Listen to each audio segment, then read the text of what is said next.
if, and also another thing is I'm going to record you on Zoom. Oh yeah. So just a second. And then, okay. Yeah. So Doug, okay, it's been 10 years. I've not seen you even around town in 10 years, which is incredible. I'm a shadow figure. Right. I remember you and I, before I interviewed you for the podcast last time, my Radio Girl podcast, I know we met up and we also talked on the phone, and yeah, you were very, very savvy. You're just savvy about a lot of things, not just security and media, but just about life. But well, first I want to talk to you about your media experience. I know we talked about it like 10 years ago, but in And your everybody book, should remember, right? I mean, 10 years, that's nothing. right. But okay, so you wrote this book, Escaping the Ozone, which is fantastic. And it's an excellent resource. It's like even an excellent handbook for people to refer to. Yeah, that's and what I thought it would be. Yeah, it's really great. Yeah. But I was just wondering, you do mention your reporting experience in the book. And can you talk about that? A little bit. I mean, I don't know that I said a whole lot about it, but I spent about 35 years in the media, all told. Okay. I started in Kansas, which actually was a great experience. When you're at essentially a little station, it was probably the most well-known station in Kansas, WIBW.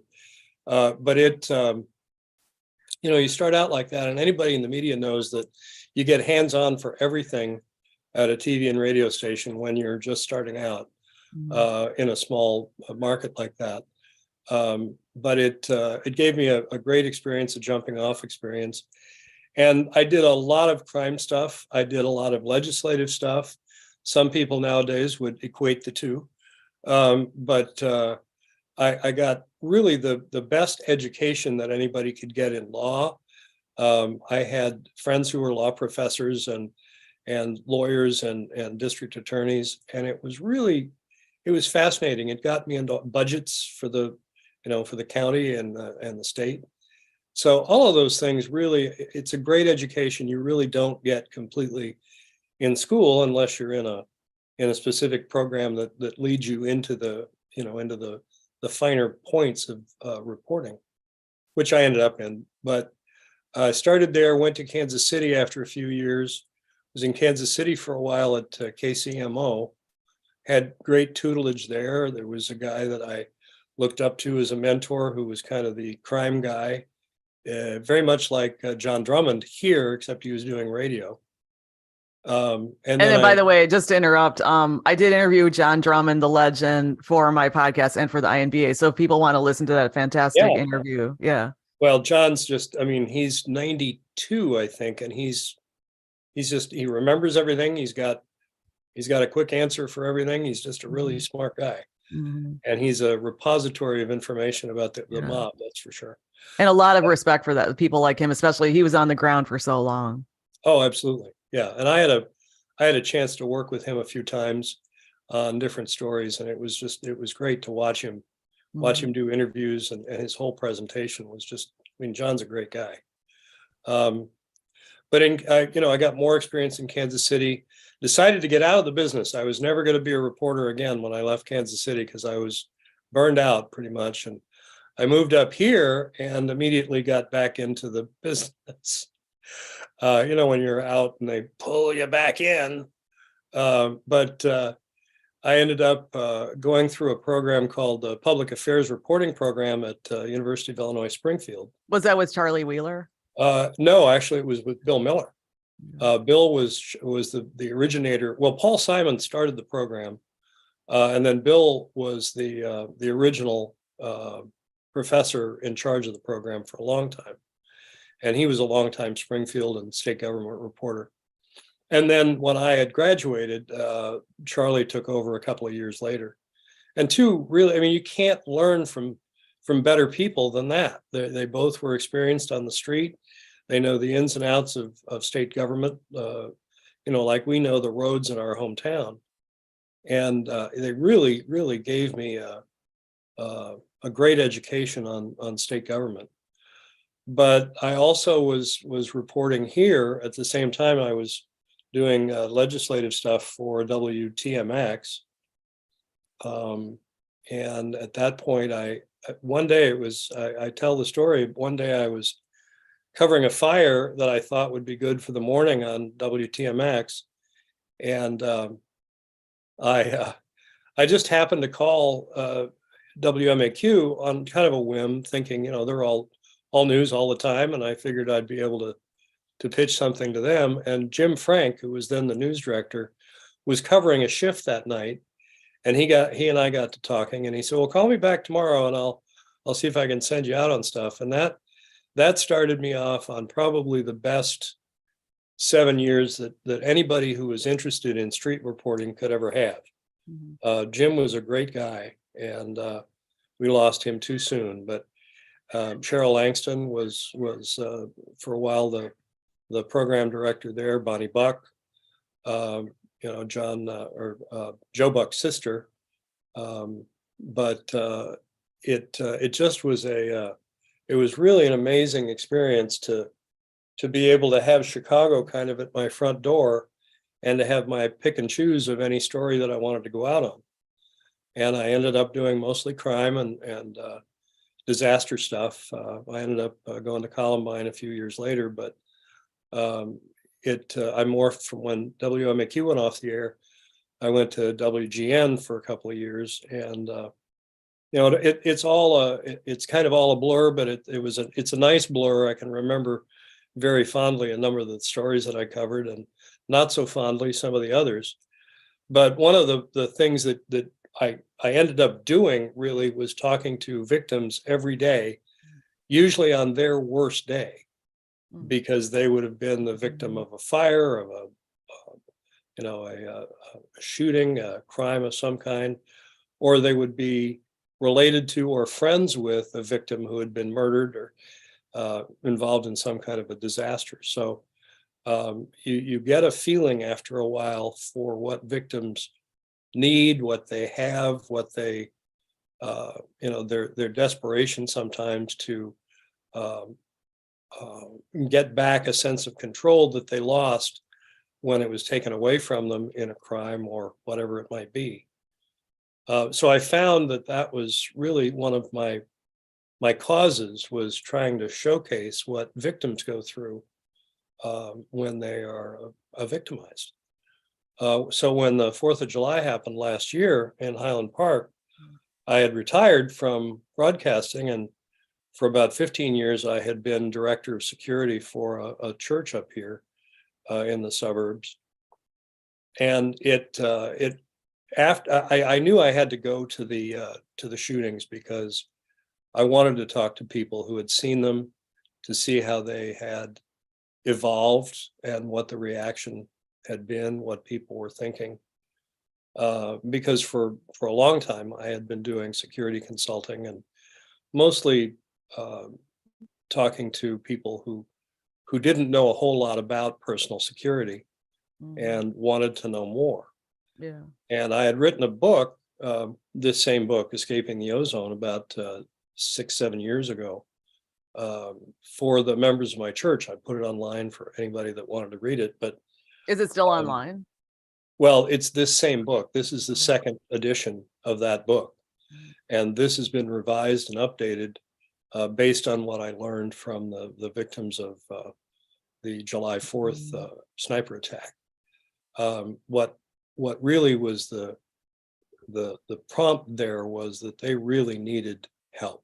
And I'm not a psychiatrist, I'm not a social worker, I'm not a counselor, but I do know something about personal security.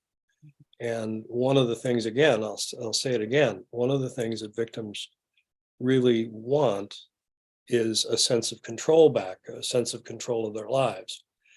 And there is really nothing better for somebody who's been the victim of a crime than to be able to think that they could beat the next thing that might happen to them, or avoid it completely. And my thinking is to help them avoid it completely. And that's the reason I put this book out again, and decided that all the proceeds this time would go to the Highland Park Community Foundation. They are doing a tremendous job in helping get victims sorted out, organized, and back on their feet. Yeah, Highland Park. I grew up in Evanston. Highland Park was the kind of place where people went to avoid problems and Always, yeah. the city. It was extremely shocking. And I was Well, up and there a that's, couple weeks ago. yeah, that was the thing. That was the thing that got me is, I had covered probably 1,000 crime scenes, maybe more. And some of the things that I covered, I just don't talk about because they were so horrible. But this was in my town. It was a block long scene of absolute devastation. I've seen that at tornadoes, and I've seen it in a smaller way at most crime scenes. They're a mess. But this was a block of overturned chairs and children's toys and strollers and shoes. People run out of their shoes when they're really scared, and blood. And it got to me, like probably no other crime scene ever had, because it was in my town. It was, I experienced what people always say at a crime scene. If you wait long enough, somebody will say, well, I didn't think it would ever happen here. Mm-hmm. Well, Highland Park is probably one of the last places I would have thought it would have happened. Yeah, because that's what I'm saying. People would leave certain areas and their goal would be Highland Park because it's so Yes. incredibly beautiful, great downtown, Yeah. really nice homes. Yeah. You're describing all of the North Shore. Yeah. And Highland Park is kind of the heart of the North Shore, north anyway. And it was just a real shock. Well, okay, so I just want to go back to your media career. We're going to talk about your book, which is excellent, but when you were in Kansas and you said you didn't want to do it, and then you went to Chicago and you said you got back into the media, what made you want to get back into the media? You can't get away from it. You really can't get away from it. It's a it's a drug when you're a reporter. It's a situation that you start hearing. For me, I started hearing sirens and hello. Hi, Kat. My What's your cat's co-author. name? This is McGee. Hello. He's he's one of my co-authors. I have two silent co-authors. One is McGee and the other one's Gibbs. Cute. Fashioned. The names come from a popular TV show, which I'm not going to give any popular or any press to, but anybody who watches it will know who they are. Okay. But yeah. Well, I think of it, McGee. It's like Fibber McGee and Molly, but that's really old. So yeah, and I'm surprised that you know it. You're so young. Well, first of all, my parents were older. They were of that generation when radio came out. My dad was around. Yeah, my dad was around when radio came out. And also I used to listen to old time radio growing up. And my parents would say, oh yeah, I remember that, blah, blah, blah. So. Well, a lot of old time radio now is radio that I remember when I was a kid. So yeah. But yes, okay. So what is it about reporting? Because you were talking about talking to victims of crimes or disasters and so forth. Did it upset you? How did you deal with it? No, it really didn't at the time. Friends might say that I was affected by certain stories, and there were certain stories that got to me. Mm-hmm. Anything involving children, is a real heartbreaker, and you can't avoid it. But I think it's the adrenaline rush. Overall, it's the adrenaline rush to get to a story first, to report it first, to have all the facts before anybody else does. And I think it's the feeling of being in the know. I think that when we sit in front of our TVs and kind of gather it all in, sometimes we don't pay a whole lot of attention to the fact that there are real people being affected by this. And I liked to get into the middle of that so that I could try and bring it to my listeners. And I've always been victim centric, I think, but the whole idea is to get someplace first, report the story first, and get the information out so it can help people. Maybe a crime story doesn't help them directly, but it sort of says the evil is out there. And unfortunately now, I don't think anybody needs to be told that. No. I think everybody knows that the evil is out there. Mhm. And that was kind of where I was, and in weather stories, you try to get the information out to where people shouldn't go. And in fires, you want to let people in the neighborhood know what's going on because they've heard all the activity out on the street. Mhm. But it was a very personal thing to me. I wanted to tell a good story that people would listen to and in some way be affected by. And oftentimes that's the story of the victim. Well, it reminds me of a Rush song. I forgot the name. I know I like Rush, but yeah, they have a song about when there are disasters happening, and then they talk to the victims, and immediately, well, they usually talk about TV. The TV person's right in the victim's face, and I've Right. talked to TV reporters who are like, it's sort of hard to approach a victim right after Very. something happens. Yeah. So how do you feel about that? I mean, is it right, quote unquote, right to approach a victim right away, or? I think you have to leave it to them. I have found, particularly at major stories, and I can think of several off the top of my head.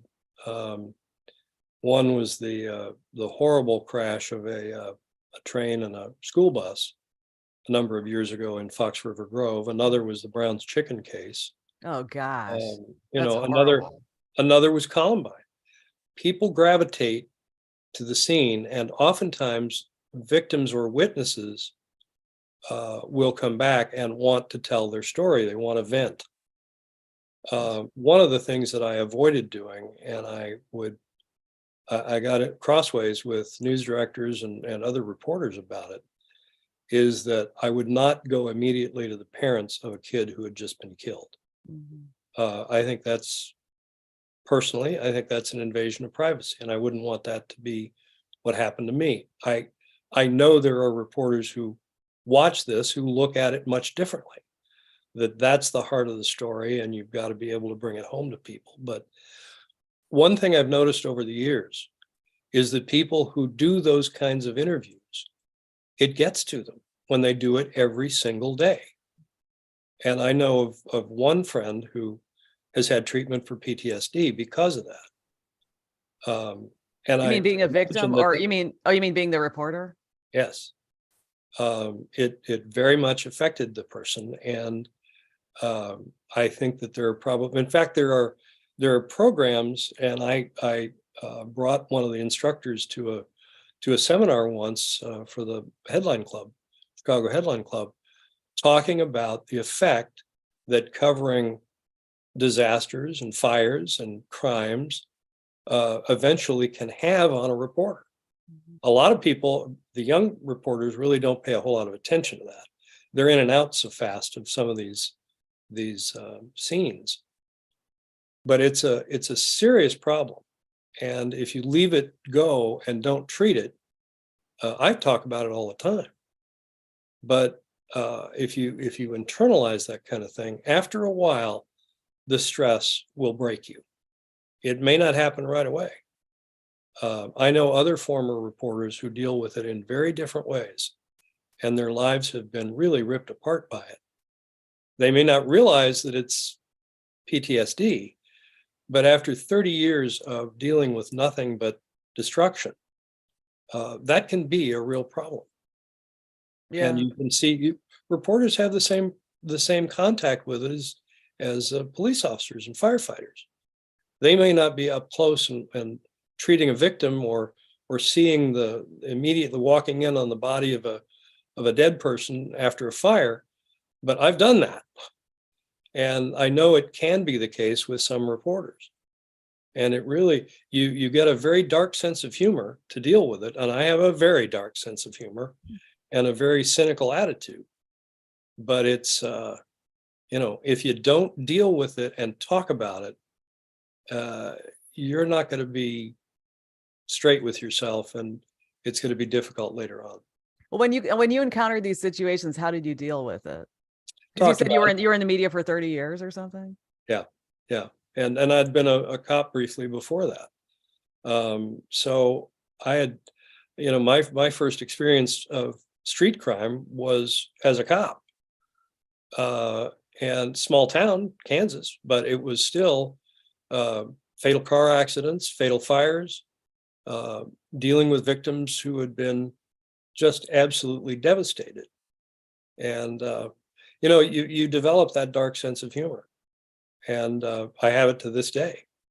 And some things that I see and hear about they sort of bounce off. But there are other things like Highland Park that will stay with me forever. And I've talked about it. I've dealt with that. I have a reflex for dealing with it, in that I express it to friends who will listen, and you just don't let that stuff fester, because you can use the very trite comparison, but it's like a wound. If you don't treat it, it's going to get worse. Yeah, I should post this on the INBA, Illinois News Broadcasters Association podcast, because you're talking about some issues that affect a lot of reporters.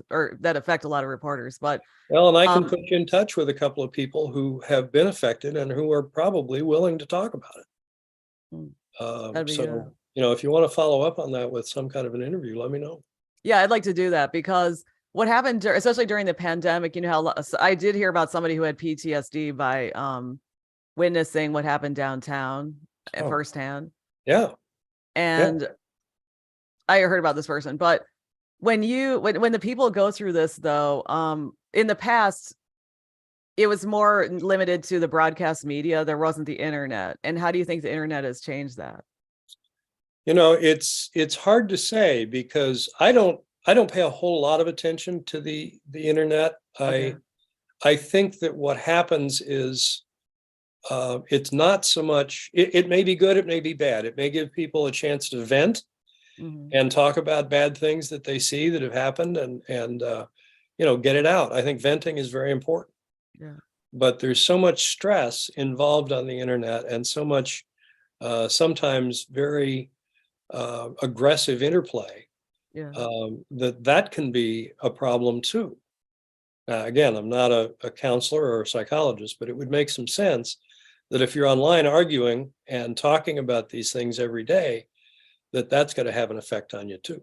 But what about in terms of on the internet, there are various sites. So for instance, during the looting and the riots, there are some people who took video of the South Side, and they showed, it was really unbelievable. Grim. Yes. Yeah. And then they posted on the internet, and then somebody sent me the videos. And so what do you think about that raw coverage? Because that wasn't like that 30 years ago. Well, I think raw coverage like that tends to, for one thing, it brings the story home, which is what we all in the media have wanted to do, is bring the story, make it personal. So from that aspect, it's good. But like anything, like we used to say about video games, it sort of gives you you're touching it, but you're not. And it gives you kind of a feeling sometimes of superiority. It can give you a false sense of complacency, because you are one step or two steps removed from it. But you can also be very affected by it. If that's your constant diet, that can be a problem too. So there obviously are two ways of looking at it, and probably more. And if I had studied it, I'd probably have more opinions about it. Yeah. Now, you mentioned Highland Park, which was extremely shocking and tragic. And I remember I did visit you in Lake County years ago when you wrote, I talked to you about a novel that you wrote in your media experience. And in your book, you do talk about an active shooter situation. Your book's called Escaping the Ozone. And Escaping the Ozone, what is it? Situational intuition, situational awareness, and keeping safe. Okay, first of all, what is the ozone? The ozone is that zone that we're in sometimes when we are not focused on anything else. It is the oblivious zone, when we are in our heads and walking along, listening to our tunes, or watching what's on our screen, or sitting on the L and watching our screen. And there is life happening all around us. And some of that life involves people who see us being oblivious, having our head in the clouds, and take advantage of it. And so for the active shooter situation, which happened in Highland Park, you do have a chapter on that. So what should people do? Because we're just going to events. Yeah, and I think that that's the thing that we have to take a big step back from and look at before anything happens. In the middle of it, you've got very limited chances, Yeah. as people found. I mean, I talked to people who, one guy who hid his kids in a dumpster. People who were just running everywhere, and you don't know. I mean, that's the advantage that these predators have over us, is they know what they're going to do, and most of us don't have the slightest clue. So what I try to do is take a step back, and I've had people tell me, well, nobody's gonna look at it this way. Well, it's the safest way to look at it, and that is evaluate where you're going. Mm. If you're going to a concert, if you're an indoor concert, outdoor concert, if you're going to a parade, know the route, check it out beforehand, walk it, drive it, and just see what's there and what will likely be there when the parade or the concert is going on. If you walk down a city street, you'll see places that you can, and it's sad that we have to look at stuff like this. But this is sort of the sweep that the Secret Service does before a dignitary comes to town. Mm-hmm. They're looking at what the roofs look like. They're looking at what kind of barriers are in the street. What doors are going to be open. They secure a lot of that for a visit of a dignitary, but in the case of a parade, you're going to have stores that are open. You're going to have places that you can run down into. Know where those are. It's sort of like when you go to a restaurant or any other place, you need to know your exits when you first walk in. Well, when you're outside, you don't necessarily have an exit. You're going to have to create one for yourself. And so you stand in front of a building that's open, and you know that the door is going to be unlocked. You maybe even check on that day, and that's where you stand. And if something happens on the street, you get inside and get behind something as quickly as you can. If you're on the street and there are cars parked along the way, get behind a car. The sheet metal of a car isn't going to necessarily stop a bullet, but if you can get behind the engine block or behind a couple of good tires, you've got a better chance than being out in the open. That's true. So one time I was in Logan Square at some art event, and this is when Logan Square was supposedly a better area, and we were inside, and all of a sudden we heard pop, pop, pop, pop, pop, and it was a drive-by, and I saw people outside. Of course, we got away from the window, but I saw people outside crouched down behind cars. Yeah, and then we called the police, and the police they were chasing the person. That's scary. What did you first think? Let me ask you, what did you first think? I live in Chicago. I thought shooting. Sure. Okay, because Logan Square was historically a horrible area, and I didn't believe that Logan Square became better. So I was already it was Milwaukee Avenue. I was already skeptical. And then when I heard the pop, pop, pop, I knew it. And then I told the people I was with, because I said, get away from the window, get down. And then, but I also, before I saw that, I saw the people crouching outside. But also, I think living in the city, first of all, I grew up in Evanston, which is not Highland Park. It's not like typical North Shore, because they're obviously bad areas. So I grew up sort of to look around, because near the high school, there used to be drug dealing, things like that. And you sort of assume things were going to happen. And also other areas, like around my junior high. Sure. But I've lived in the city for years, so I'm very used to looking around, checking things out. If a car slows down, I move away, things like that. But in Highland Park it's hard because in a different neighborhood, you're not used to that. And look at the perfect storm. It was the 4th of July, and pop, pop, pop could easily have been, and many people said to me, they thought it was fireworks. Somebody just set off fireworks down the block. Right. So you have to, the thing that is sort of my go-to is that I listen as much as I look around. And you said several times, you got to look around. Yeah, you do. Yeah. You can't be watching a concert, for example, and kind of have your mind just on the music, or looking at your phone, or checking your messages, and being oblivious to everything else that's going on. You have to look around.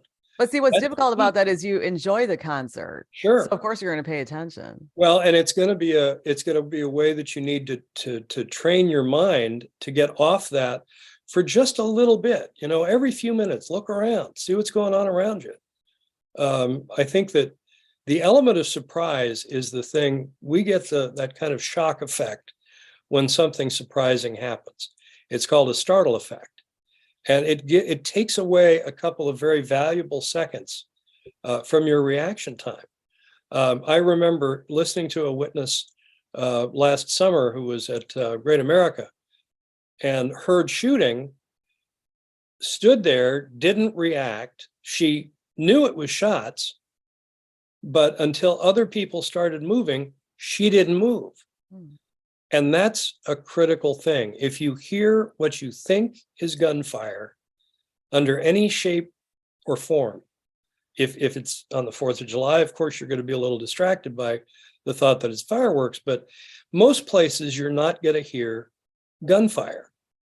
Thank goodness. But if you're at a concert, or if you're inside at a restaurant, if you're in a meeting in your office and you hear something like that, assume the worst, assume it's gunfire and react, get off the mark. Don't stay where you are.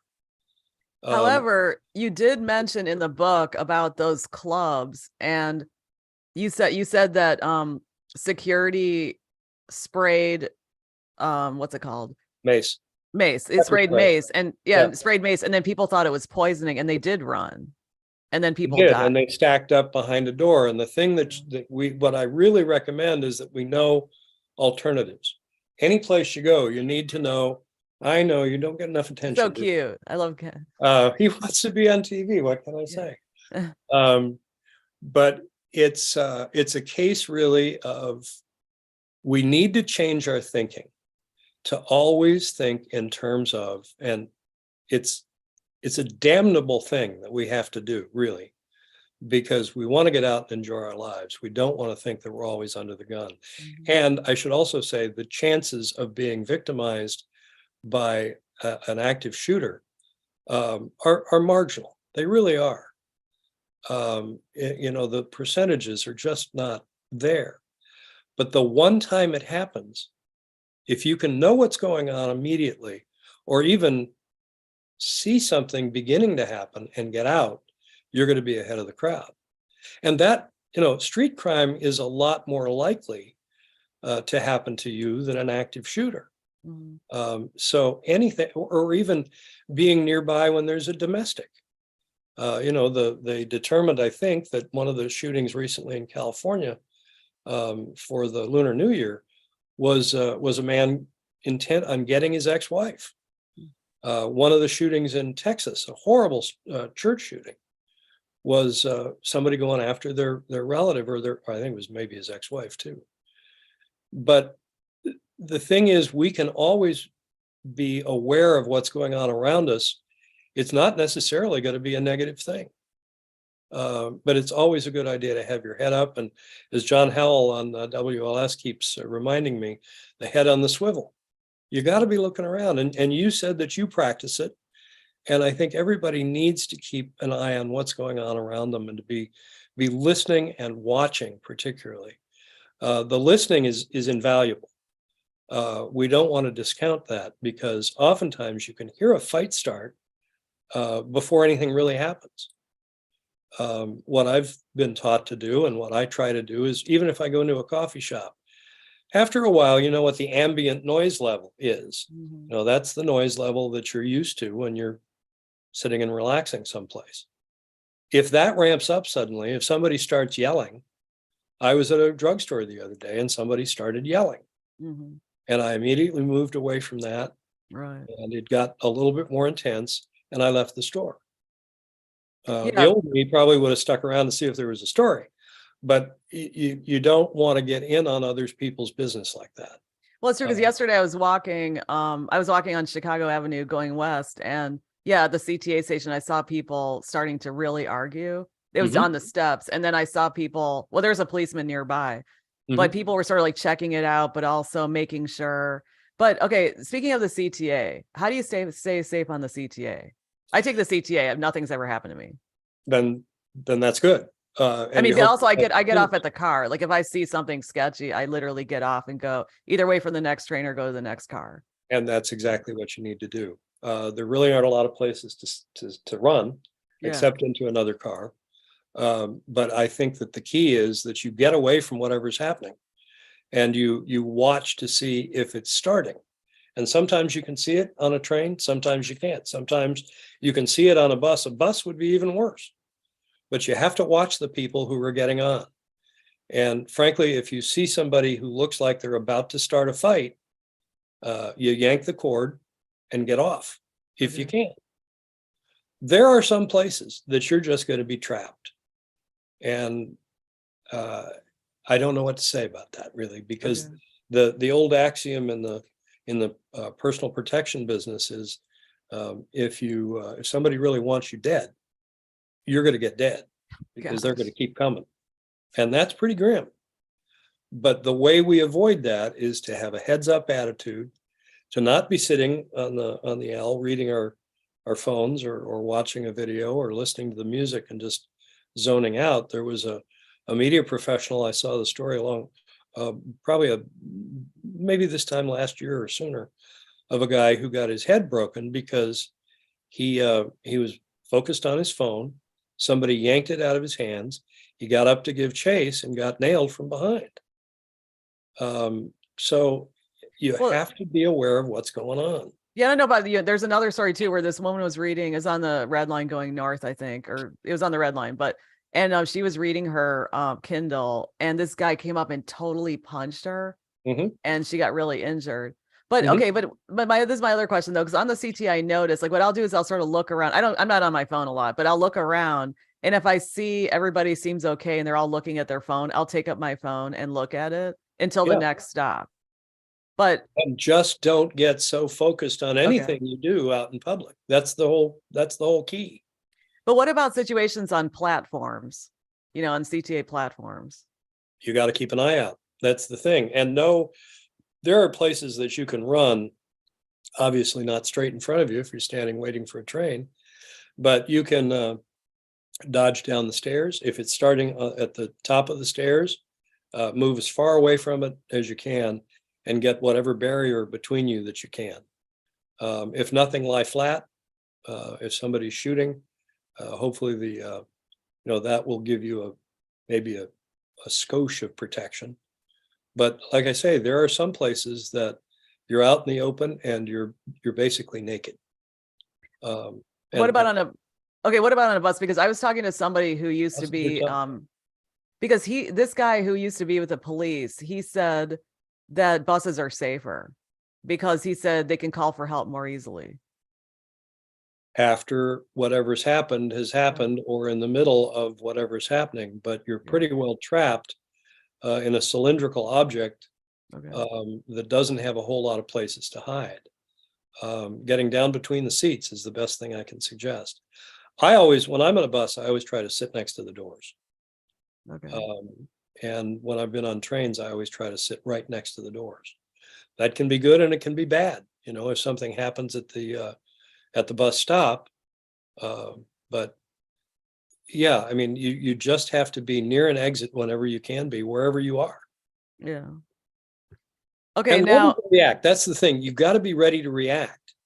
It's a case of if you're threatened by something or you see a situation developing, if you see it developing or hear it starting, you've got a little bit of an opportunity to protect yourself more than you would if it just happens right on top of you and you're not aware of it. Well, one thing you said in the book, well, a couple of things: don't engage even when you're driving, which is wisdom, of course. Try to be as peaceable and as kind as you can be all the time. And that will solve a few problems. And then also, this is a really interesting piece of advice: pay as you go phone. Instead, when somebody's on a date, when you're going to go on a date with somebody, and instead of having your regular cell phone. Yeah, get a phone that is not necessarily registered to you, and there are ways to do it. The pay-as-you-go phones are a good way to do it. How about, are those expensive? I bought them for $60-$70. Okay. And I'm sure that there are cheaper ones than that. There are ways to get numbers that will redial you if someone calls it. Google has a Google phone, I believe it is, that will give you a phone number. And It isn't your number. It isn't registered to you, and it doesn't have your address. But it will relay a call instantly to your phone. Another way to do it is to Oh, have it's a Google phone, Voice. Do you mean Google Voice? A Google Voice. Sorry, yeah, that's exactly what it is. But there are ways that you can do that, and when you call out, of course, you can always block your number. But for the phone that you can buy for $60, is that something that you discard, or can you keep it and Oh no, you can keep it and reload it. Sure. Okay, Yeah. that was good advice. Yeah, and it may be where you eventually where you have a plan, but I've registered for those phones without using my real name. And sometimes I will use my real name, but I won't use my address. I'll come up with a fake address. Another thing you said is, if you're in a situation, even with an active shooter, you should get them in the eyes. I never even thought of that. Attack them in the eyes. Yeah. Mm-hmm. I never thought of that. Yeah, if you're close enough and you don't want to intentionally get close enough unless that's the last resort. But yeah, you want to hit them someplace where it's going to hurt the most. And in the eyes, one of the things I recommend is if you're in an office, for example, or anywhere near where there's a fire extinguisher, use the fire extinguisher as your weapon. You can hit with it and pretty well fracture somebody's skull, but you can also spray it with, and that chemical is not fun to have in your face. Yeah. It also is a cloud effect too. But the thing about mace, that you also mentioned mace, of course, police have told us, people, city dwellers to use it. But you said you should not use mace unless or it's a good idea to get trained in using mace. Yes. Pepper spray, mace, anything like that. Sure. Yeah. It's always a good idea to know the effect of it and the distance that you can shoot from. And I don't know, I haven't checked recently, but Illinois is pretty careful with their laws, and I don't know whether you can, and this is something I should know, but I don't carry mace anymore, so it's not a question for me. Okay. But know the law where you're going to carry it, and don't use it. Treat it like an offensive weapon. Don't use it on somebody unless you're first threatened by them. Mm-hmm. And because I'm wondering, how come you went from media into security? You said you were the head of your church security. It's always been an interest of mine. I mean, after you hang around cops and after you've been a cop for a while, my whole feeling was that I wanted to be able to protect people. Yeah. And churches are kind of an unusual case. You think you're going to be safe going to church. Right. And in probably 90% of the churches in this country, you probably are. Yeah. But it's a situation where you go into a building and you sit down with your back to the door and the door's open behind you, anybody else who wants to come in. And you're focused, straightforward. You're not looking at what's behind you normally. And you're in a closed room where there may not be that many exits, and there are a lot of people to get out those exits. It's like a movie theater. So I was thinking about that, and I was thinking about all the cases that I've read about of violence in churches. And it just struck me I could use some of my background to, especially some of my cynicism and my suspicion, to put together a team that would be able to at least watch for any problems that would be developing. And that's why I include a large section of the book, about that, because churches consider themselves pretty safe. I've had lots of discussions with pastors about how security isn't necessary. Yeah. And actually, that chapter is excellent. It's the last chapter. And one thing that's interesting that you said was use certain adolescents to not necessarily be on the front line, but to use like a walkie-talkie or be in the office in order to call 911. Yeah, you want to get, I think, and I've always been an advocate of involving young people in the church or in the house of worship. There are a lot of things that they can do, and the mature adolescents want to help. I had 4 or 5 teenagers who were just fascinated by the idea of security. And they watch everything, and they see things oftentimes that adults don't see. I can't tell you the number of times when one of my teenage coworkers saw something that the rest of us adults had missed because we were involved in a conversation or looking for the heavy stuff, coming in the front door, but they noticed. I remember one case of somebody noticing a person coming in a back door. That time we didn't lock all our doors. Now that church does, but came in a back door and was looking for his ex-wife.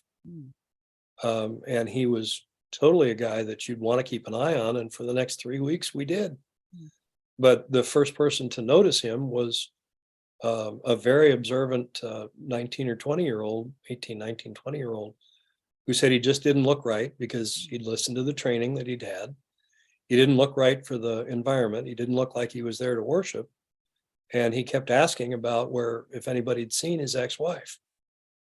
So sometimes these young people really are more on the ball than we are. Yeah, and one thing, speaking of the locked doors, you said it's important that it pushes out, because the problem with the E2 club is it did not push out. Yeah, and most doors in public buildings have at least a push bar on them, and at least in the churches that I've been to, they easily swing, or they have a push bar that can, if you want to lock the door, the push bar can be locked, and we did that in doors that we weren't using all the time. But the one other thing that I offer and recommend is that in a church particularly, you channel people through just a couple of doors so that you can keep an eye on them. And I mean a physical eye, not a camera eye, because oftentimes, I remember I was in a store downtown and watched two people shoplift, very popular clothing store. And I saw two people shoplifting. And I went up to the manager and I said, "Did you catch that on your cameras?" "Oh, the cameras are broken. We can't watch them." And, we just let them go now. I don't know that, that was 4 or 5 years ago, but, they would see somebody shoplift something and they didn't want to chase them down and they didn't want to be at risk. So they really kind of turned a blind eye to it. But you can't do that with a person to person crime. Yeah, no, one thing I noticed is, I know for a fact, one time I saw, I guess it's called strong arm robbery, is that when people, they don't use a weapon. Right. Yeah. I witnessed that during the pandemic. It was very disturbing. But the manager tried to block them and they got away with a lot of stuff. But what I found out since then is that people can go into a store and steal things. I know somebody who works at a makeup store, and they said people, okay, so how do you stay safe in those situations, or how do you prevent crime? What should they be doing? Well, I think it's to stay safe, because more and more you see people who are willing to fight to get what they want. Yeah. And you don't know. I used to caution our church. I wanted our church to be open and welcoming to everybody. We occasionally would have people who were homeless come in and ask for money, or ask for a ride someplace or food or whatever. And I want churches to be able to, and houses of worship of any kind, Right. to be able to be welcoming to that and be able to service people like that and help them. But you have to be, in any situation, if you don't know the person and they're asking you for money, you have to be aware of the fact that they may be carrying a weapon to back up their request. And you just have to keep a closer eye on it. Be friendly, but somewhat distant. Keep your distance, and know that if you say no, or even if you say yes, that they could come out with a weapon. So you want to keep enough distance that you don't get into trouble that way. And particularly with businesses, I would say that the hands-off approach is probably the best, unless you've got a security guard who's trained to deal with that kind of thing. But if you're a clerk at a clothing store, or a jewelry store, a cosmetic store, if somebody comes in and tries to steal something, get a good look at who they are, remember the description. Hopefully the store has working cameras to back you up, but I would not engage. And I think any store owner who tells his people to do that is asking for a real liability problem. Yeah, and one thing I noticed, in back to places of worship, some people feel like if they see somebody suspicious, they're being judgmental. Mhm. by even thinking a certain way. Mhm. What do you think about that? Well, it depends on what you're seeing and how much of a threat they are. If you really feel that they could be a threat to you or the congregation at large, you want to report it to somebody. If you're not trained, don't take action yourself. Don't Mm, confront them, but talk to somebody who can confront them and get a better idea of what their motives are. But that's why I tell churches to engage everybody who comes through the door. Don't let anybody go unnoticed. And there's obviously a very good side to that because people oftentimes want to be noticed. They may not necessarily want to be talked to, but they want to be acknowledged in some way. And it's a good idea to just acknowledge everybody, see everybody, and not just glance at them, but take a good hard look at who's coming through the door and judge for yourself how much contact you want to have with them. But a welcome smile and a hello, and even a handshake in some situations, I think if you're in a church and you're greeting at the door, I think that's always appropriate. yeah, and also, okay, of course, we're talking about houses of worship because I think about this mosque on the north side, and they have closed doors, and I think it's near Edgewater, and they have some people standing outside, but I don't know what the situation is inside. That's one place I look at, and then another place is at certain synagogues during high holy days like Yom Kippur or Rosh Hashanah. You They betcha. have some of them literally have police out there, like in Evanston. They'll have, And they're and well to then do that. That's a very wise thing to do. right. But even when I went to my nephew's bar mitzvah, and it wasn't even, it wasn't a holiday time, but because of the attacks on synagogues and so forth, they had like serious security outside. I mean, I felt like, Absolutely. wow, I felt pretty safe. So Absolutely. And I think that unfortunately, synagogues, mosques are oftentimes the first target. But churches can be victimized too. right. And it isn't just a case of, somebody coming in. I used to always tell my very eager staff that it isn't always a case of somebody coming in with a gun and shooting the place up.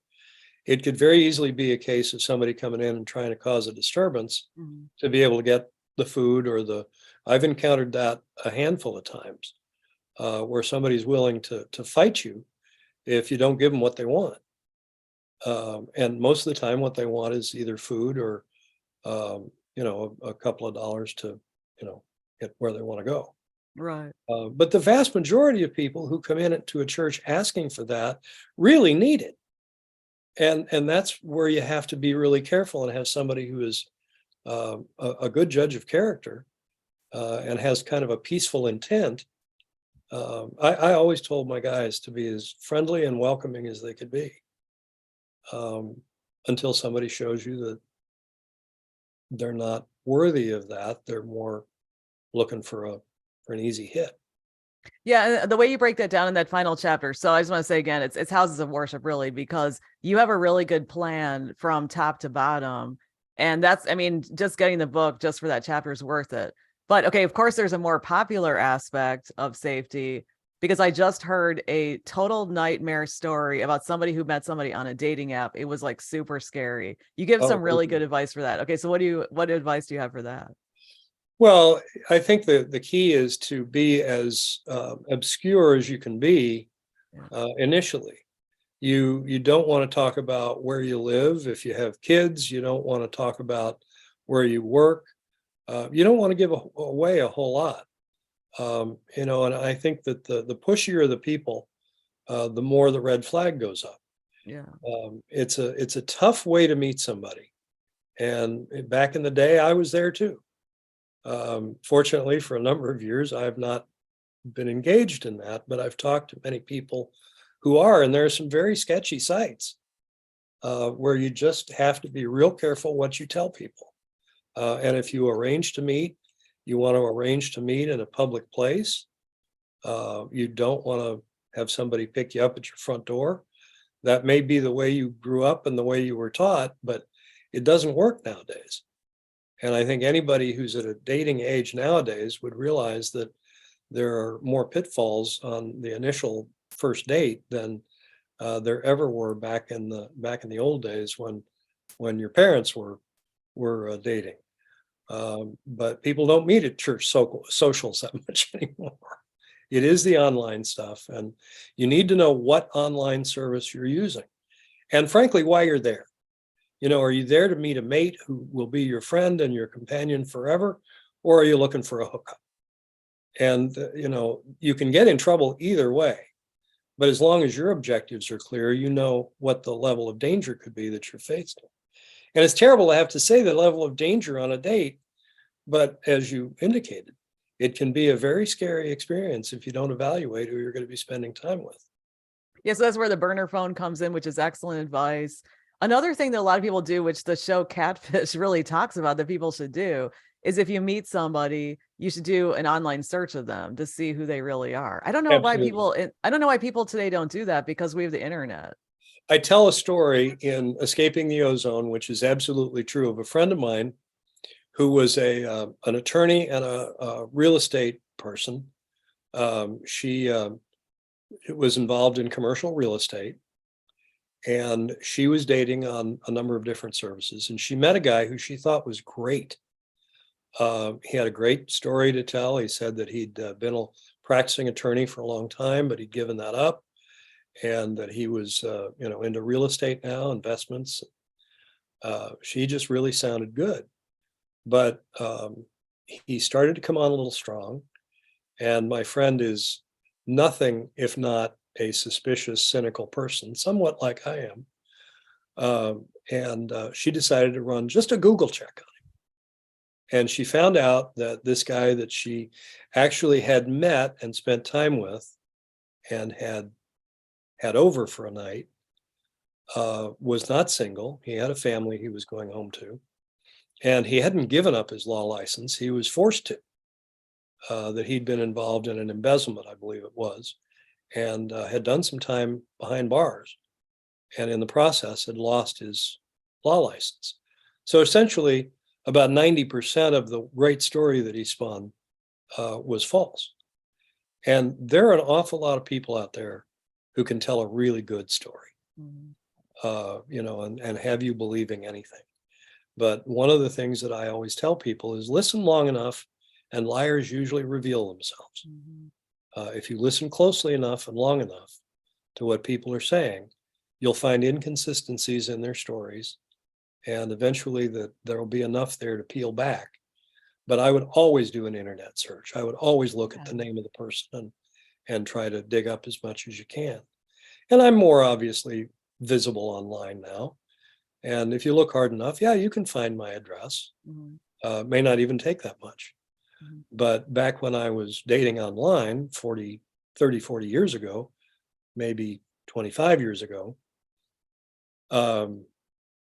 it was not as easy to find me. And it would certainly, if I were going to have to do that again, which at my age, I don't think I would be, but I would make sure to mask my identity as best I could. I would not be above using a fake first name and just getting to know somebody on that basis. But if you meet somebody online, we're ahead of ourselves a little bit, because if you meet somebody online, the first thing you want to do is evaluate them online. And so many apps, from what I understand now from people who use them, have calling systems where you can, call somebody through the app and you don't have to use your phone number. There are a lot of ways to block your internet address. So I think that investing a little time in that is a good idea. Google Voice is certainly a good idea. But giving away as little as you can while you're finding out as much as you can, it's almost an interrogation process. It certainly is an interview process. And if you spend any time in HR, which some people have, you have a pretty good idea of how to evaluate people. But if not, talk to others and find out what they've done. Read the book. Yeah, it's very good. But okay, Escaping the Ozone has some good tips in there about it's dating. very good. But okay, my question is, though, you said if people talk long enough, you find out their lies. What are some examples? Well, if somebody talks long enough, they may reveal a lie just inadvertently. They may tell you that they've got 3 kids and and they're married and they live in, or they're divorced, not married. They're divorced and they, they haven't seen their family for a while. But then they talk about going to their kids' baseball game. Or they talk about something that they talked about recently with their ex-wife or their ex-husband. Should probably say ex-spouse. But there are ways, if you listen closely enough, that oftentimes you can find an inconsistency in what people are saying. And it's a shame we have to listen for that. Most people who are dating meet somebody who they think is great and they want to get together with them right away. I don't think that's necessarily the best way to handle it if you're meeting somebody online. Right. Okay. But of course, we know about marriages where people, even before the internet, people met each other and then it turns out the spouse turned out to be not who they said they were. So it does happen in life. It's happened throughout history. It's just Sure. that the internet has sped it up, I think. Right. And it's in that way, the internet is dangerous because it lets you hide. And what are we talking about? I'm advising people to hide. And they may find that other people that they're meeting are doing the same thing, and that's not a bad thing. But I think it all comes down to getting to know somebody well enough before you meet them in person or before you even talk to them on the phone. But I think talking on the phone is important because you get an idea. I have a friend who had a great conversation with a woman that he really connected with and wanted to go out with. And he found out it was a man. Wow. Because they hadn't talked on the phone, and the person was resistant to talking on the phone. And, I think that's probably a very unusual case. But I think just taking the time to have an old-fashioned conversation and knowing where that conversation is going to go. If the other person starts talking about things that make you uncomfortable and you can't shift away from that topic, then you know that they're trying to control you. If they start trying to team with you before you're ready and saying, oh, we'll have to do this, or we'll have to do that, or, down the road, maybe we can go here together, or, maybe we can go to California, and this summer. Focus on the whole point of the first meeting is to get to know somebody. And if they're talking about all their future plans for you, that's another red flag. Yeah. I remember because even before I interviewed you, you talked to me on the phone, and there's somebody else who I wanted to interview, and they wanted to do like a pre-screen, even though I was the interviewer. I don't know why. Maybe they wanted to see where I was going to go with the interview, Oftentimes, yeah. I mean, it's nice to have an idea what the questions are going to be before you get interviewed, but or they want to see what kind of person I was or something. Exactly. And I, that's reasonable, I think, but getting to know, for example, where you live, what's your marital status, where the places are that you like to hang out, where you work. I think all of that takes a while to get to. I mean, you can say you're in public relations, or you can say that you're in radio. But to reveal more than that, I think is, you want to keep the information that's closest to you until you really trust the person that you're talking to. But I also think another way is you look them up and then you go to their LinkedIn or something, and then you can see if you know other people who are common, because Yes. I may meet somebody from Tennessee, but they may know my friend in Ohio, and at least I can, ask the friend. Or check their friends list on Facebook. I'll do a quick check of people that I meet just out of curiosity because I'm a nosy person. Mm-hmm. And it's sometimes very revealing to look at their Facebook profile, or multiple profiles. I remember that I did check somebody once and they were not using the correct name, their real name. And when I checked that name, they had some convictions on their record. Somebody who said that they don't drink very much. Well, maybe that's the case now, but they'd been popped 3 or 4 times for DUI. Yeah.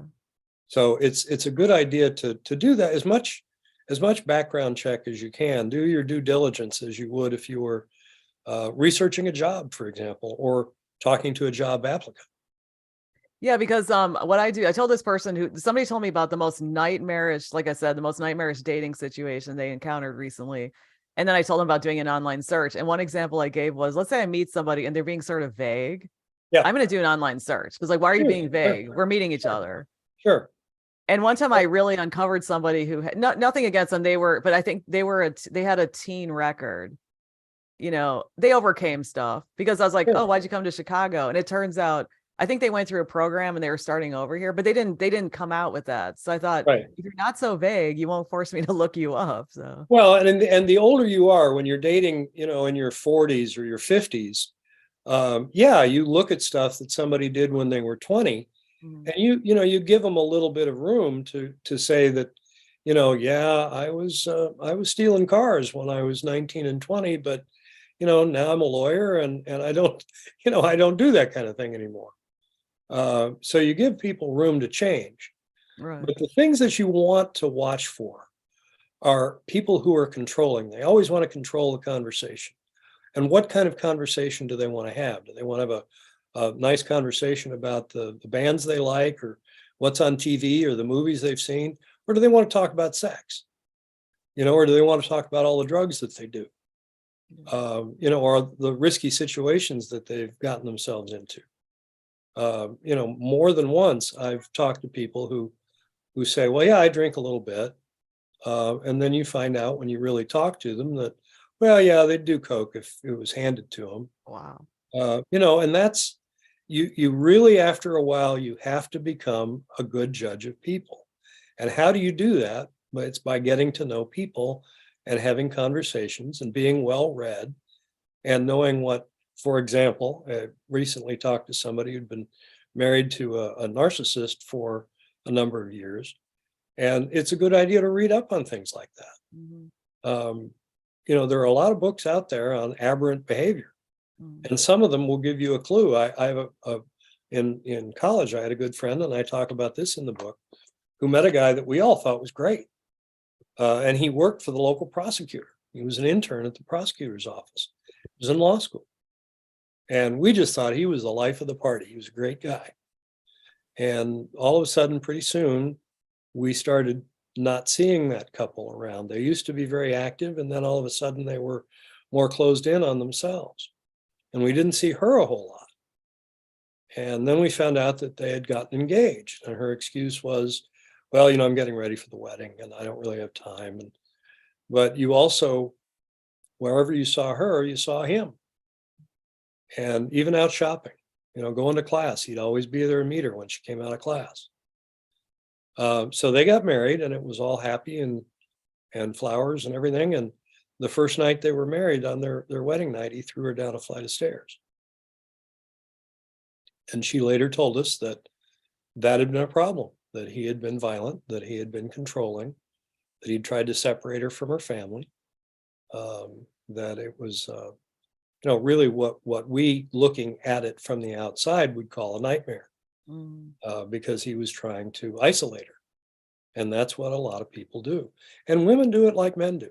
You know, you can be the victim of it, either gender, and whatever your sexuality is, you can be victimized by somebody who's just, you know, vicious. And that's the kind of thing that's far more common than the likelihood you're going to be a victim of street crime, is that you'll be involved in some kind of an unpleasant domestic situation. And oftentimes people who are in those situations see no way out. And if they're married to them, married to that problem, and, you know, have kids, you know, they're even more locked in and they don't know where they can go. There's always someplace you can go. There's always someplace you can go for help. And that's the one message I try to get across to people, is that, you know, you're never alone. You know, whatever kind of abuse you're suffering, you can call for help.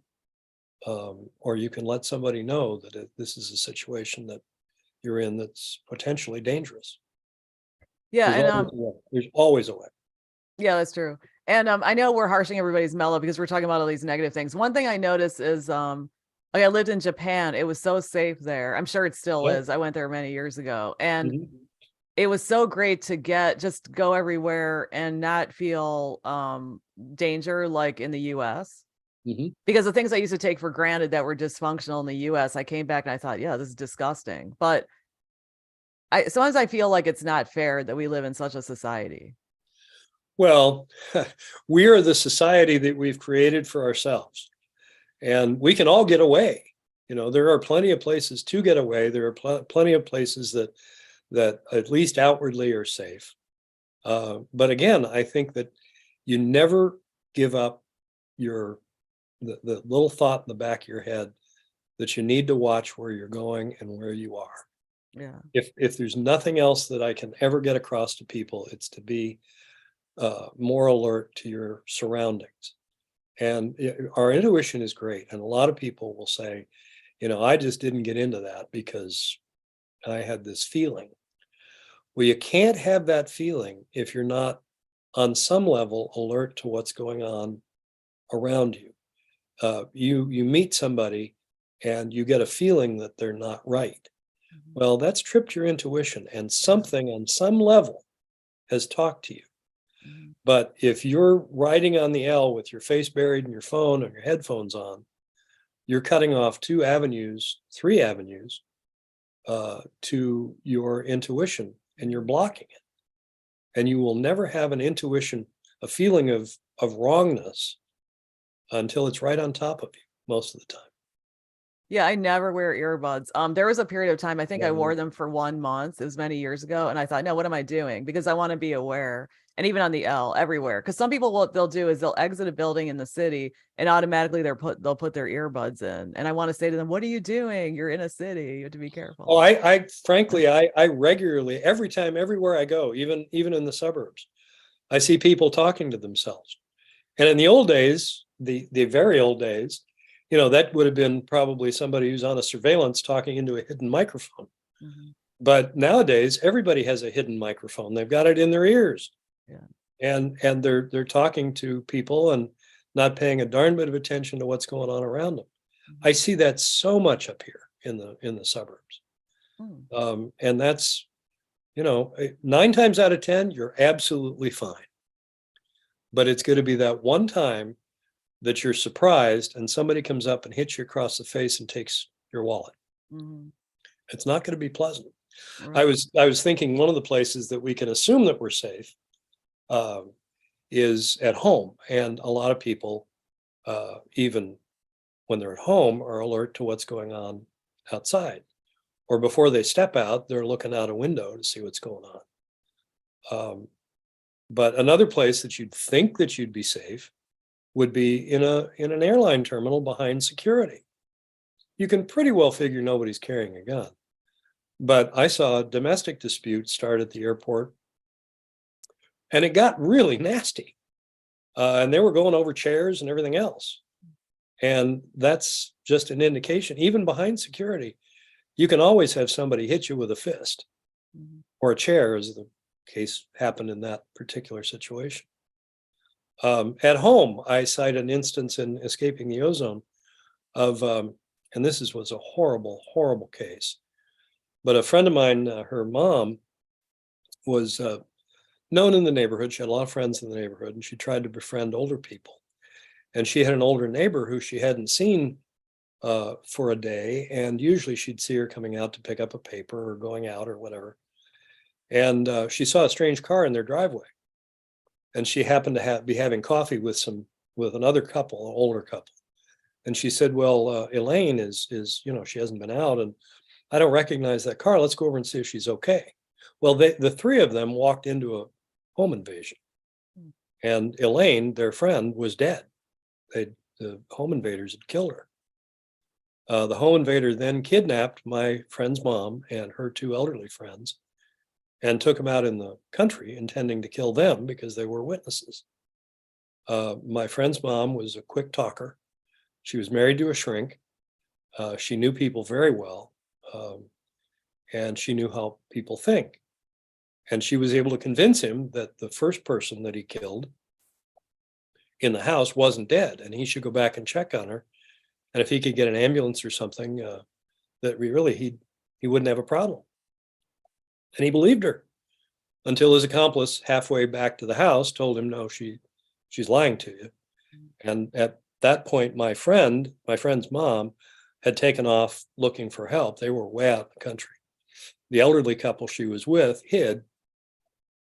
The home invaders went back, found the elderly couple, and killed them. Mm. My friend's mom got away.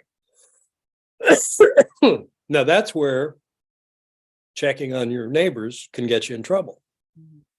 But she was alert enough to see that a problem might have been starting, and her intuition was telling her that there was a problem, and what she should have done was just call the police. And oftentimes we think we can solve a problem that's minor, and it ends up being a lot more than we want to deal with. So what I always say is, if you think there's a problem, call the people who are trained to handle it.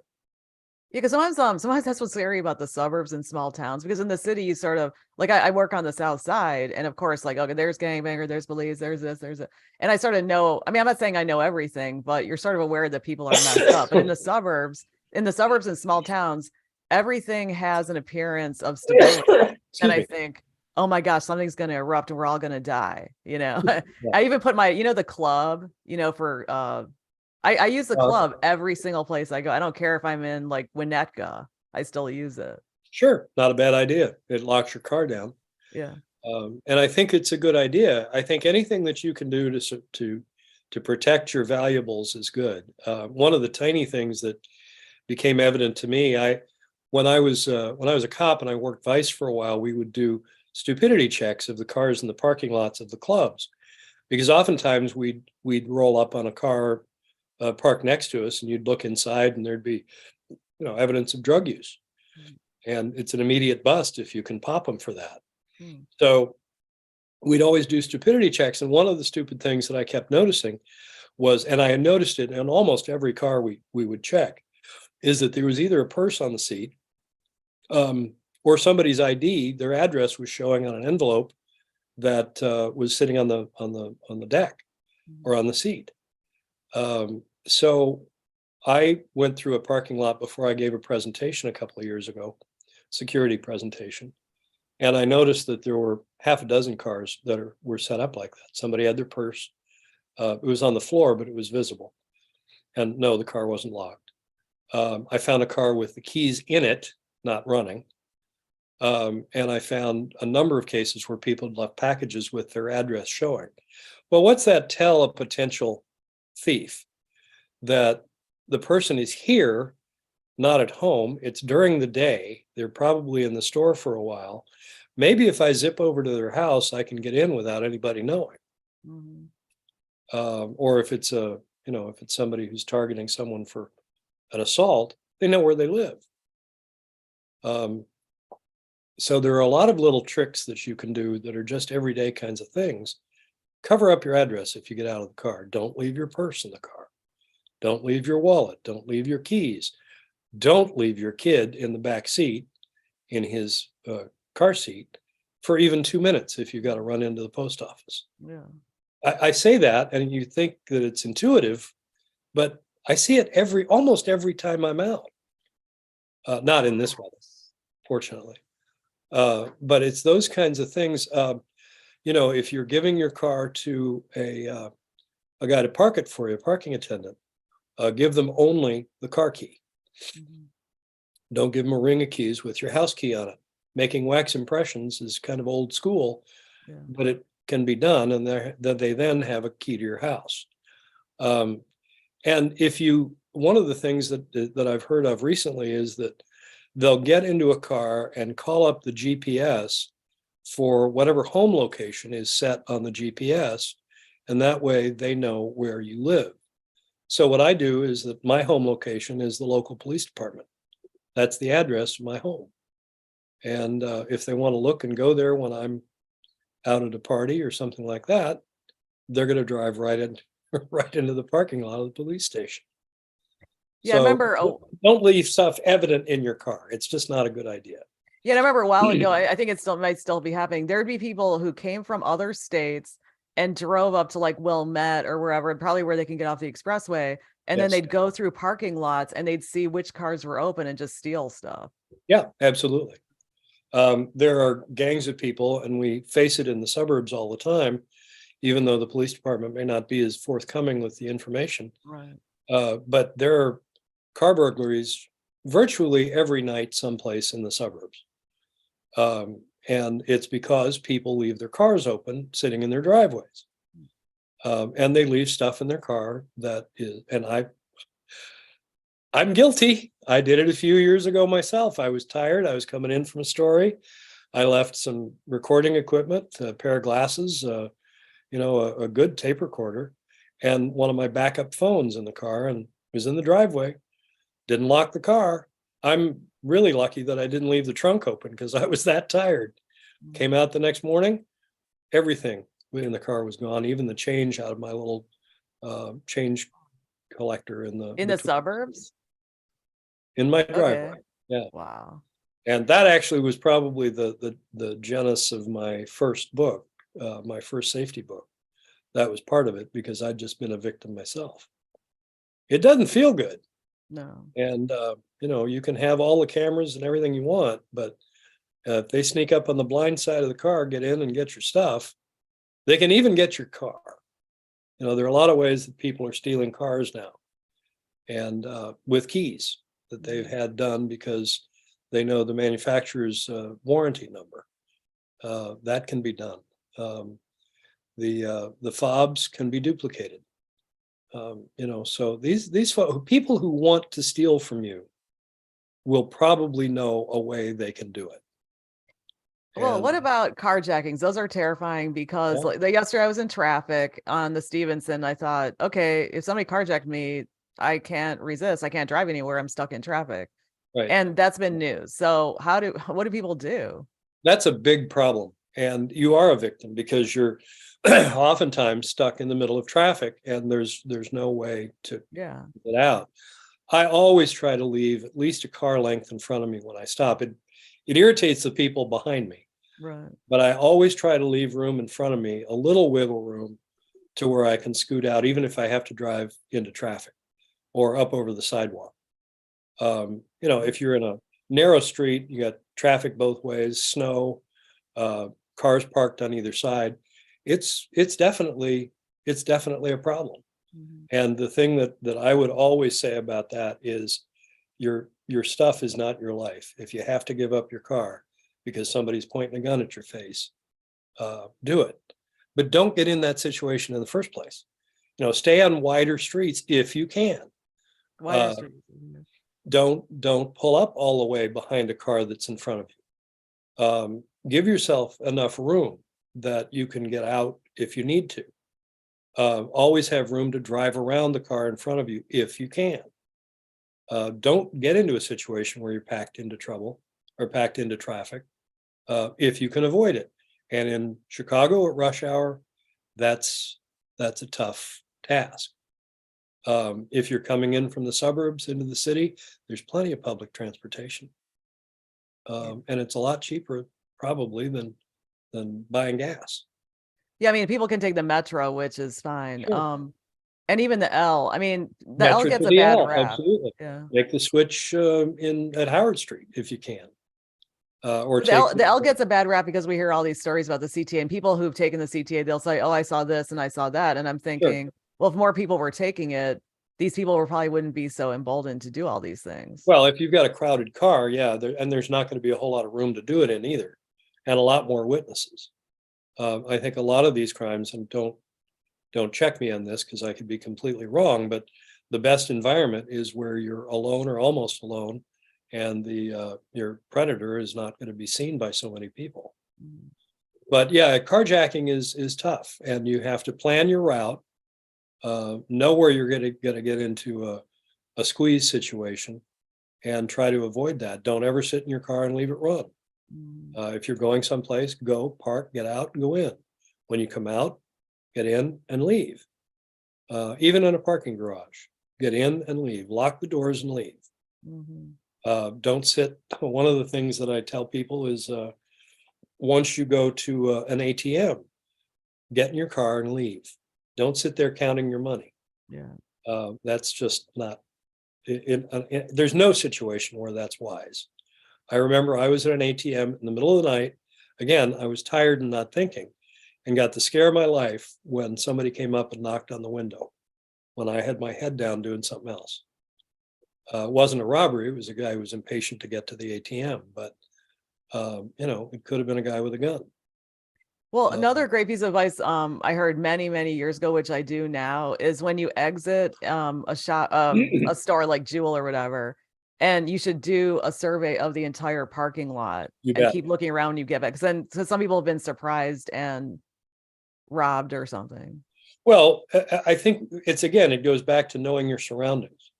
As much as you can in any circumstance, stand back before you do whatever you're going to do, even leaving your house, and look at the street, look at the parking lot, see who's around. If you're leaving work late at night and the only other car in the parking lot is a van with blackened windows parked right next to your car, maybe it's a good idea to call for help and have somebody at least walk out with you.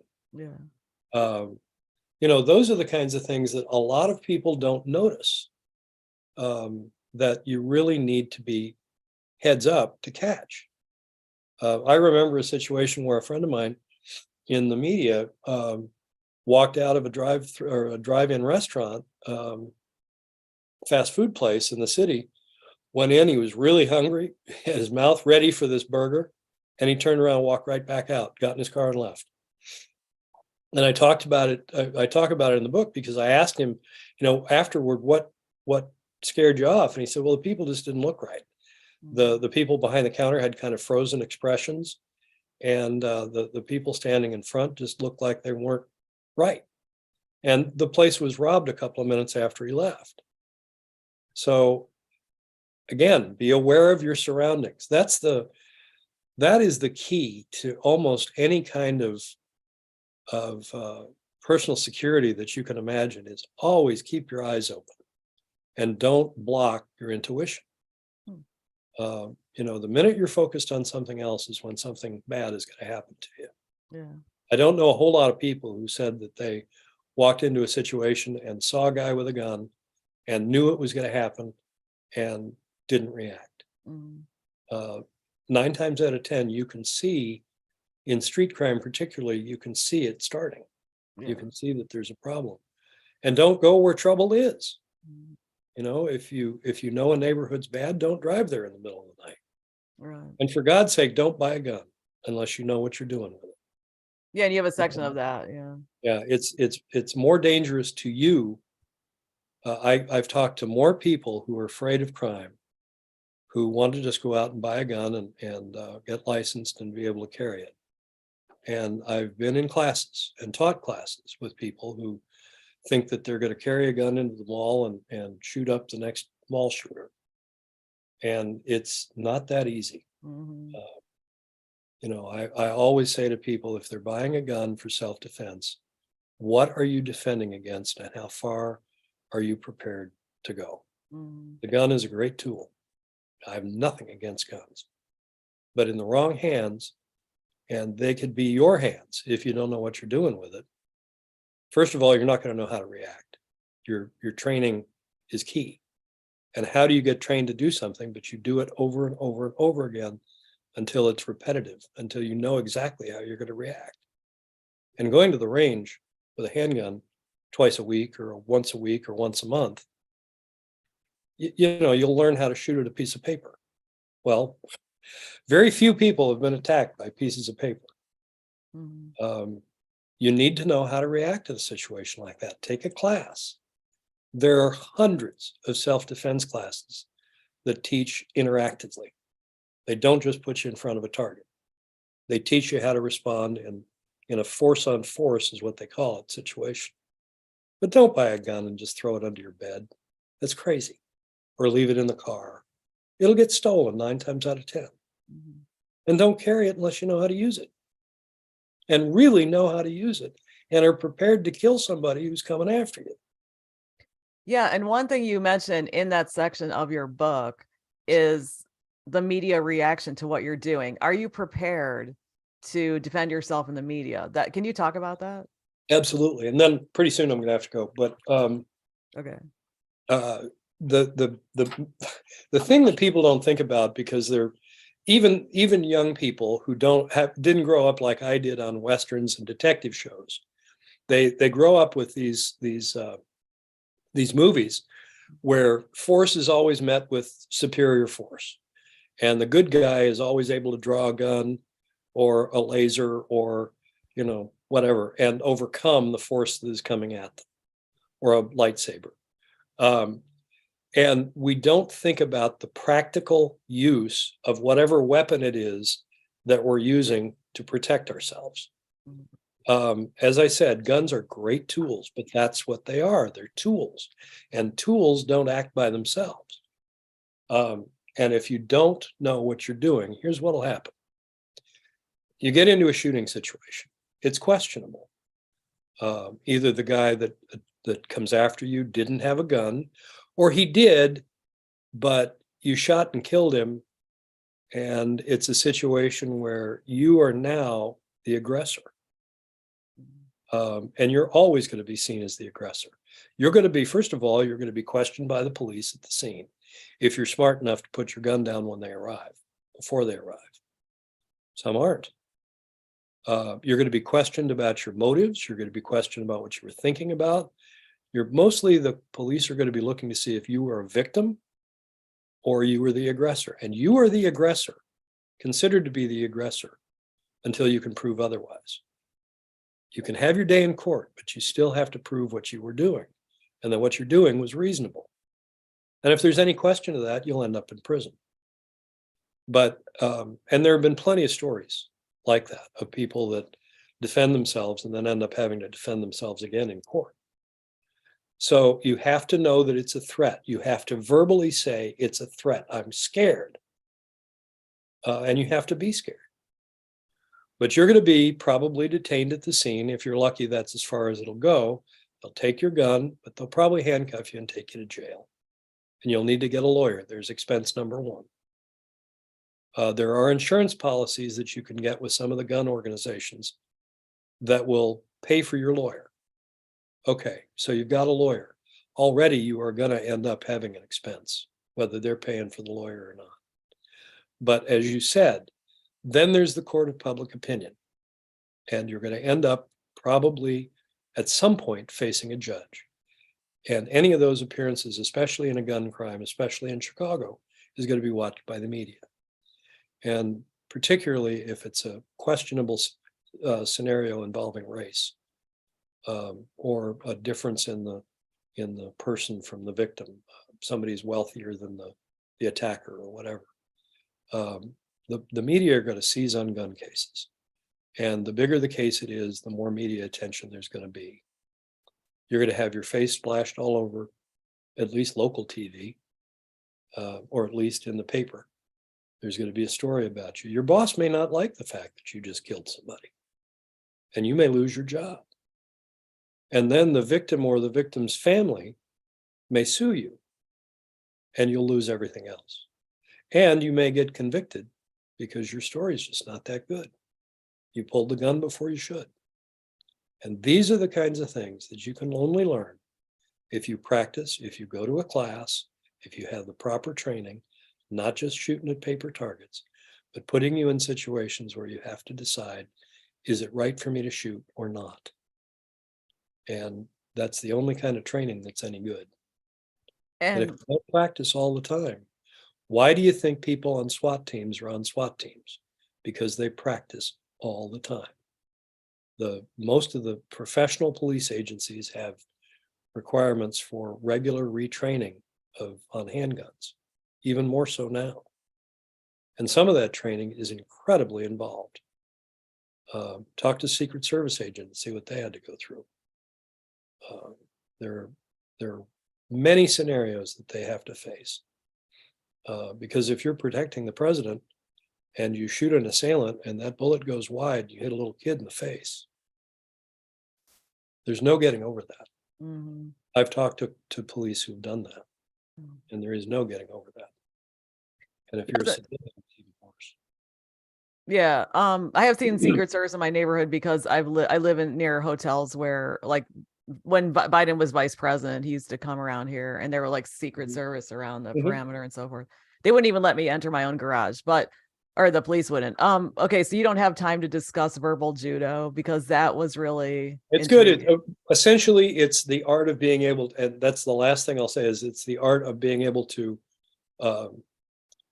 de-escalate a situation by talking. There's a great book called Verbal Judo, and there are classes on it. But you need to learn a certain amount of de-escalation. Is that a word? You need to be able to talk to people.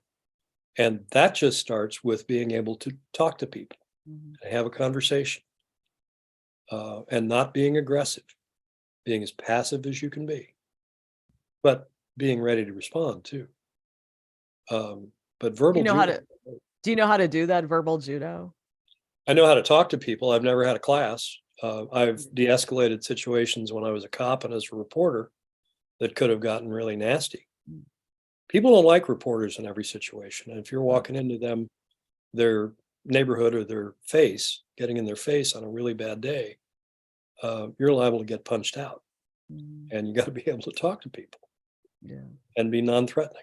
And that's as far as I can take it because I am not a professional in that regard. Okay. Yeah, you do recommend that. And so the book is called Verbal Judo, and who is it by? Off the top of my head, I can't remember. Okay. It's in my book. I refer Yeah. to it in my book. Okay, well, I know you have to go, but yeah, I really appreciate all this advice. And I really recommend people, I'm not just saying this because I wouldn't interview people if I didn't like their book. So it's a very helpful book. Escaping the Ozone, o-zone.com. You can find it on Amazon if you live in the north suburbs. It's at the bookstall in Winnetka, and the book bin in Northbrook, but it's just as close as your internet connection. Any online store will likely have it. Booklocker.com is my publisher, and they have the books at 20% off. And all of the proceeds go to help people who were victimized by the shooter on July 4th. Okay. All right. Well, I'll let you get on with your busy, successful life. I was going to ask you about, guest speaking and stuff. I would love to be a guest speaker. I'm just being honest here. So yeah, that'd be a nice gig. So yeah. I think talking about podcasts, you and I have to talk about doing podcasts because I like seeing my face on TV. Okay. Me doing the interview. Okay. Well, yeah, we'll talk because I think I still have your number. So, all Okay, right. Well, sounds good. all right. Talk Thanks, to you later. Margaret. I Thanks. appreciate Take it. care. Thanks. Take care. Bye. Thanks. Bye-bye. Bye.